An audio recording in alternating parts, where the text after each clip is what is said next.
Hey guys, and welcome to our review of Boruto, Naruto Next Generations. I'm your host, the Cinder Blaze. With me today we have. Makotoa. Alright, well, let's just jump into episode 44, which surprisingly didn't let me down.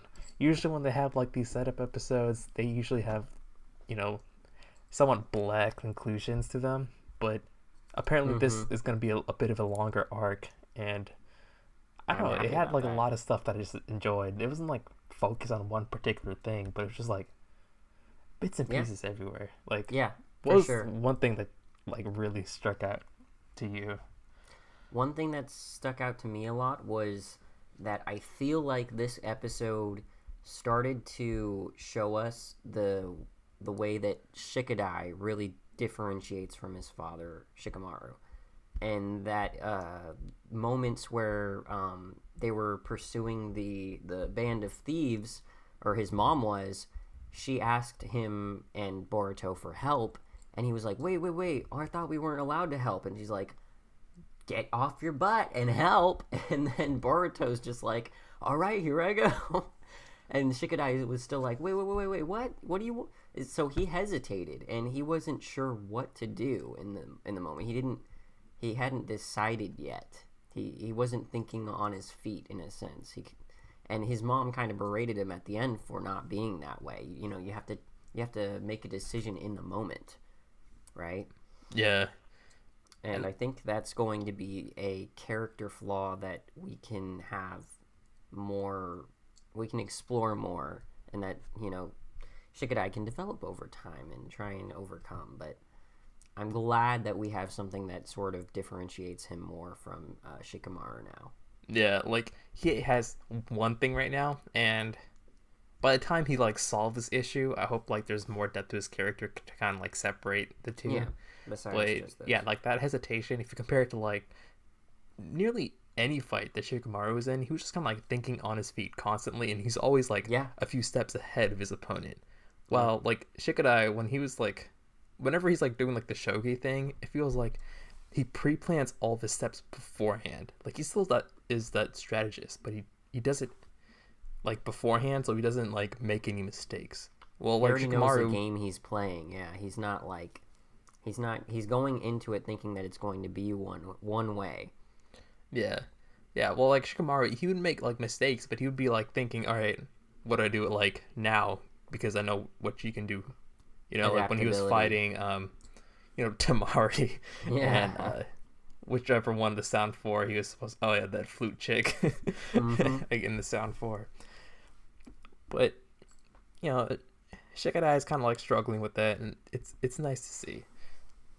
Also, I feel like a lot of people were probably having gripes with like Tamari's power level in this episode, but considering like how they were just like scattering and like she was like she can't really use wind style to her fullest extent because she's in the village. So Yeah. I'm totally fine with the way she kind of handled it. It was like it was really small. Like the instinct itself was really small, so it wasn't like out in the open and she was like kind of forced to like 1v1 them. They were just running away and hiding throughout the And she city. had to chase him down, yeah. And, like, she probably avoiding collateral damage Yeah, to everyone around or buildings and stuff. But, yeah.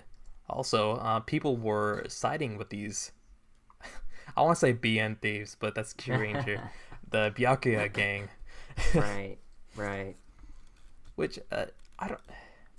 I like how just the existence of the thieves kind of like shakes up Boruto to an extent, because like you know he wants to believe that what they're doing is kind of right, but he's also like, nah, this is still wrong. The way And they do it, yeah, that's exactly what he said was, the way they go about it is wrong. yeah, and like he's on that side, but I feel like he's the one like out of the whole group of Genin when they're discussing it in the restaurant. He's the one who like says it with like the least conviction. Everyone else Mm, is like, oh yeah, but they're still like stealing. They're still wrong. But like when Boruto saw it like firsthand that they were helping people, he's just like, oh, maybe there is some merit to this. But he's like, he's trying to like fight back against that mentality, and he's like, no, there's still the stealing, this is wrong. Yeah. And then Chikadai is all like, well, he's looking at the entire picture. He's like, well, like some things are kind of difficult for like the leaf to do, so like what they're doing is like a necessary evil. I'm not sure if he said that like in that conversation. He said something. No, he said chaotic or neutral evil or something. What was it? I think it was necessary evil. Yeah, necessary. But I don't think he said that to the Genin. He said that to like. No, he said it. Yeah, to the pink-haired dude. Pink-haired dude. Yeah. But that's the way he was kind of saying it. He's trying to play devil's advocate, and everyone was kind of like, no. Even Boruto was like, no. He's like, yeah, Boruto still has that kind of conflict going on, and I'm sure we'll see that affect him later on. But I mean, when he was chasing down the thieves in that moment, he was all. That's the surprising thing, right? He was the one having more conflict in his resolve about what their motives are, if they're good or not. But he was the one who didn't hesitate to chase them down. Shikadai was the one who hesitated, technically. Yeah, but I feel like that kind of ironic. Yeah, but I feel like that has more to do with him wanting some glory, because like he's still in that kind of like mindset where I'm only getting like these stupid cruddy missions that don't show off like how strong I am, and then he kind of wants to, man.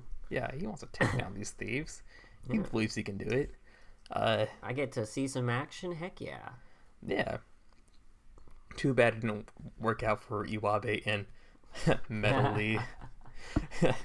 I don't know why, but I kind of felt that was a little bit of a overdrawn or overdone when, he's in the hospital with like a cast over his arm just because he deflected an ice blast or something. Like it was like a crystal or something, but I don't know why that I felt that it was like, man, that's a weak attack to like break your hand over. Yeah, it was just ice, but like sure. Depending on the technique and how skilled the jutsu user is, it could probably like the explosion could be pretty bad. I don't know. I feel like a lot of them could just like face tank something like that and just come out with bruises, but this guy just broke his arm. And I was thinking of like the Gaara fight where Rock Lee literally got crippled.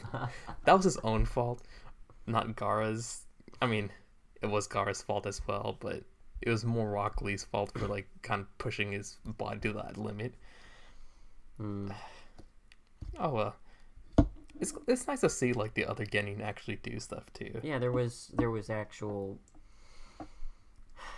something happened with them that was significant, and now Iwabe's got to live with that in his own character development now. And so there were, like you said at the beginning of the review, there were a lot of things going on in this episode. It wasn't just focused on one thing. Even Shikadai got to talk with his mom a little bit, which I remember last episode you were saying. I like that he's talking with his father, but that's just kind of like what Shikamaru did. Shikamaru never talked to his mom. We got to see a little bit of that this episode, so that was good. Yeah. Also, I think you touched on it like briefly, but like when Iwabe went to go chase the Byakuya gang, like at the beginning of the episode, once like Metal Lee gets injured, like the Jonin in charge is all like, no, this is like your fault. I think it was like their sensei, the Udon guy. Oh yeah, was also like Konohamaru. Udon is their sensei. That is so weird. Yeah, that's Snot-Nosed Kid. Yeah, I don't know what to think about it, like, because we don't know his powers yet, if he's what his jutsu is. Yeah, and like I honestly wish that we get to see more of the senseis and their interactions with the students. And like one reason I really like seeing the other Genin, especially in this series compared to like Naruto, is like we don't know how strong they are, and I don't think they can handle every threat that's thrown at them. For Boruto, I pretty much know how strong each of three are. That's true, yeah. And like Konohamaru's like kind of busted because he's Naruto's pupil.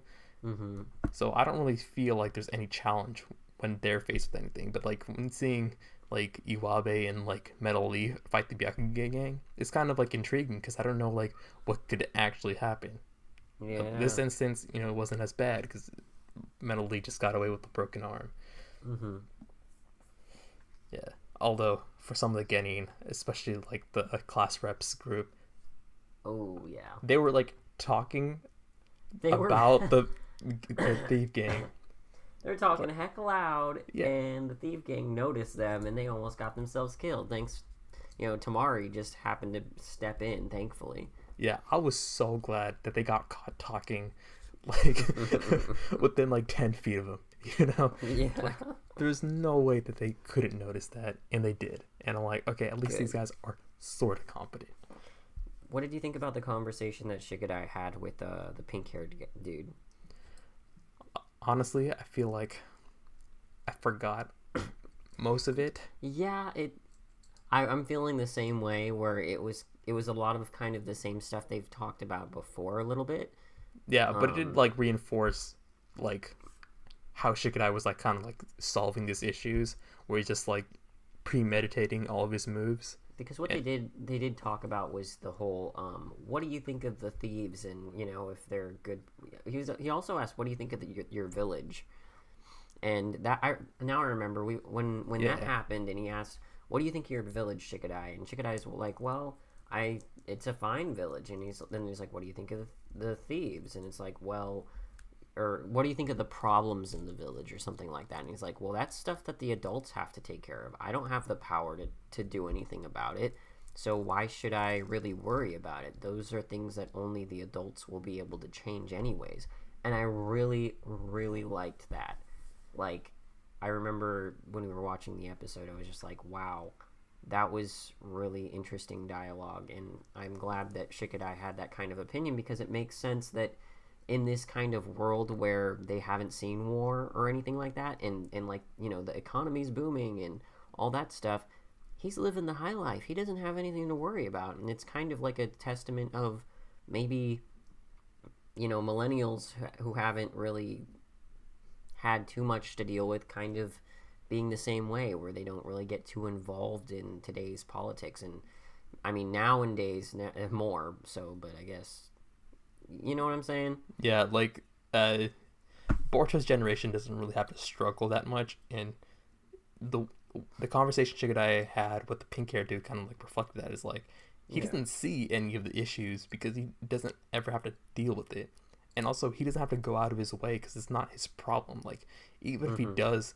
like go and try to find the problems, what is he gonna do? He has to go report to an adult, and they're gonna have to take care of it. And then they probably already know it, so it's just useless for him to do it. And he's Shikamaru's son, so he's not going to be wasting his time doing nothing. Yeah. So there's an efficient way to think of it, honestly. Yeah. And like, even though that was kind of like that was a real nice moment for Shikadai, I also really liked what it did for like the pink hair dude. He has like this opportunity to go like and kind of mingle with the people that he's kind of like stealing from, like not Shikamaru or Shikamaru's family directly, but like just like with the enemy. Yeah, the Leaf, the people who are better off in the Leaf, and kind of like seeing their perspective on it, and just kind of I want to see like how he kind of like reacts and kind of like takes us in, like what will it mean when he like goes on another mission with his boss. But we find that out shortly after he does it, because he uses ice style to teleport away. Yeah. And I'm just like, what is this guy doing? Yeah, why would you make it, especially in front of Shikadai? Like, who's going to put two and two together, I think. I hope. If he doesn't, then... No, like that is definitely... Please, the show better not make that stupid mistake, because, yeah, that was pretty careless unless he intended to be that way. I think he even said at the end of their conversation, like, you should probably turn in early, there might be some stuff going on later tonight. Didn't he say something like that? I don't think he, like, referenced that something was going to be going on tonight. Might get but... dangerous or something. I don't know. No, you just told him to go to bed. Yeah. Because they're kids. Well, do you have any final thoughts for this episode? Sarda did nothing.